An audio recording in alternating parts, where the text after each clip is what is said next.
जय माता दी दोस्तों, आप सभी का स्वागत है हमारे YouTube चैनल में। दोस्तों, जुलाई के महीने में ऐसी कई सारी तिथियां, ऐसे कई सारे पर्व, ऐसे कुछ शुभ संयोग हैं जो इस महीने को बेहद खास बनाते हैं और उनमें से एक है देवशयनी एकादशी। ये जो आषाढ़ मास के शुक्ल पक्ष की एकादशी होती है, इसको देवशयनी एकादशी के नाम से जाना जाता है। इस दिन भगवान विष्णु 4 महीने के लिए योग निद्रा में चले जाते हैं, इसीलिए इसको देवशयन कहा जाता है। और ये एकादशी तिथि होती है। एकादशी तिथि के दिन ही भगवान विष्णु 4 महीने के लिए योग निद्रा में जाते हैं। तो इस दिन एकादशी तिथि देवशयनी एकादशी के होने से 4 महीने तक सभी प्रकार के मांगलिक कार्यों पर प्रतिबंध लग जाता है, यानी इस दिन से चतुर्मास प्रारंभ हो जाता है। भगवान विष्णु के निद्रा में जाने के बाद भगवान शिव इन 4 महीनों के लिए सृष्टि का कार्यभार अपने कंधों पर लेते हैं और इस महीने की जो शुरुआत होती है चतुर्मास की, वो सबसे पहला महीना सावन का महीना ही होता है।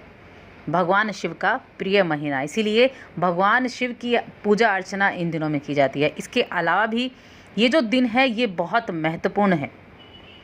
इस दिन कुछ कार्य करने से और इस दिन की कथा सुनने से आपको ऐसे फलों की प्राप्ति होती है जो आपको 100 यज्ञों के बराबर भी नहीं फल प्राप्त होते हैं।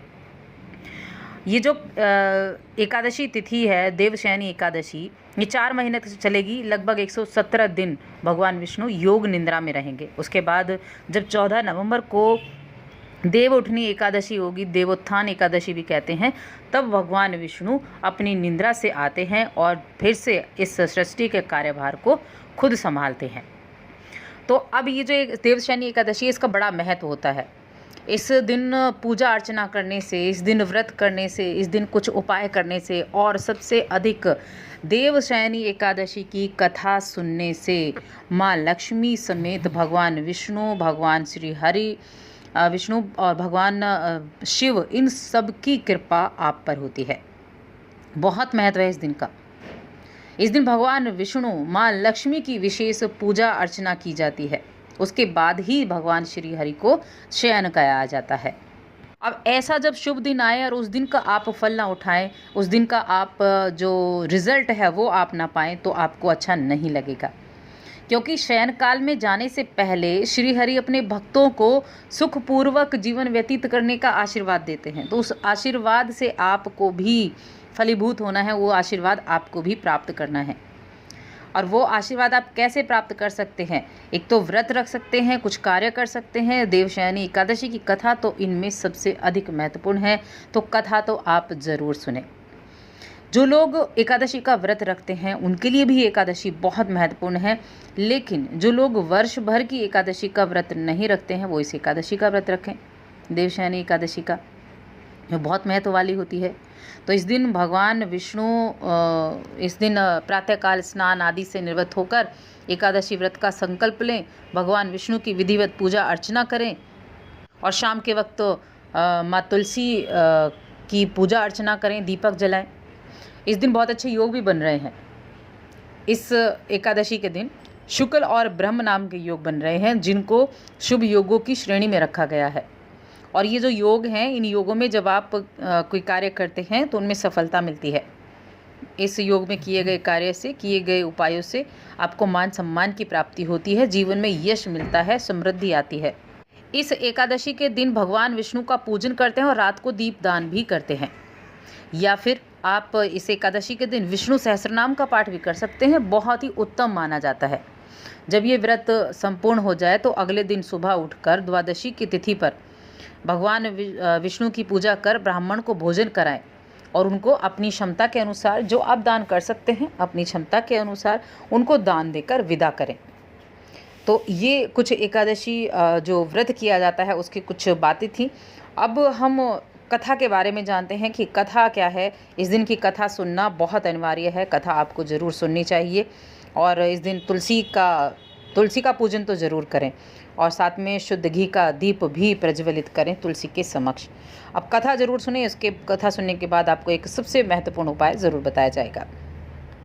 तो कथा के अनुसार सतयुग में मांधाता नगर में एक चक्रवर्ती राजा राज्य करता था।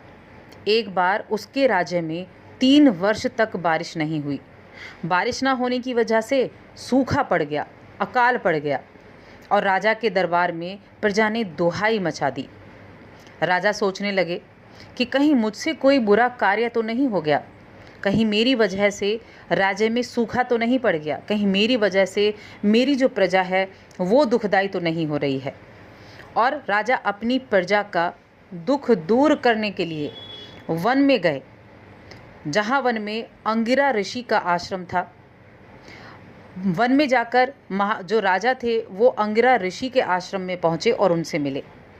मुनि ने राजा के आश्रम में आने का प्रयोजन पूछा कि हे राजन, आप मुझसे क्या चाहते हैं, आप मेरे समक्ष क्यों आए हैं।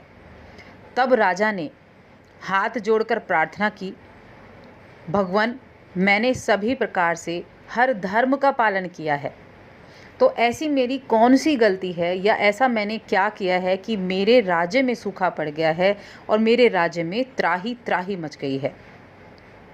तब ऋषि ने राजन से कहा कि हे राजन, आप आषाढ़ मास के शुक्ल पक्ष की जो एकादशी तिथि आती है उस एकादशी तिथि का व्रत करें और तब जाकर आपके जो राज्य है वो आपकी जो प्रजा है तब जाकर आपके प्रजा सुखी होगी। ऐसा सुनकर राजा अपनी राजधानी वापस लौट आया और जब आषाढ़ मास के शुक्ल पक्ष की एकादशी तिथि आई, यानी कि देवशयनी एकादशी, तब राजा ने उस एकादशी का व्रत किया और उस एकादशी के व्रत के प्रभाव से राज्य में मूसलाधार वर्षा हुई और उस वर्षा से पूरे राज्य में खुशियां छा गई और राज्य की जो प्रजा थी वो प्रसन्न हो गई। यानी जिस भी उम्मीद को लेकर, जिस भी मनोकामना को लेकर आप इस दिन व्रत करते हैं, आप इस दिन भगवान विष्णु की पूजा अर्चना करते हैं, साथ में माँ लक्ष्मी की पूजा अर्चना करते हैं, तो भगवान विष्णु निद्रा में जाने से पहले अपने भक्त को आशीर्वाद देते हैं उसकी समस्त इच्छाओं की पूर्ति के लिए, और फिर 4 महीने के लिए निद्रा में चले जाते हैं। तो इसीलिए आप इस दिन भगवान विष्णु का ध्यान करें। और जब आप व्रत करते हैं तो बहुत अच्छा है, व्रत नहीं करते हैं तब भी आप विधि विधान से पूजा अर्चना कर सकते हैं। पूरे दिन अपने मन में भगवान विष्णु के मंत्र का जप कर सकते हैं। ओम नमो भगवते वासुदेवाय नमः। ये एक ऐसा उपाय है, ये एक ऐसा मंत्र है जिसको अगर आप पूरे दिन अपने मन में रखें, पर अपने मन में आप इसको बार बार जपते रहें, तो भगवान विष्णु निद्रा में जाने से पहले आपको खुशी होने का आशीर्वाद देकर जाएंगे। तो दोस्तों, और अधिक ऐसी जानकारियों के लिए चैनल को सब्सक्राइब कर लें और हमारी इस वीडियो को ज़रूर लाइक करें, शेयर करें।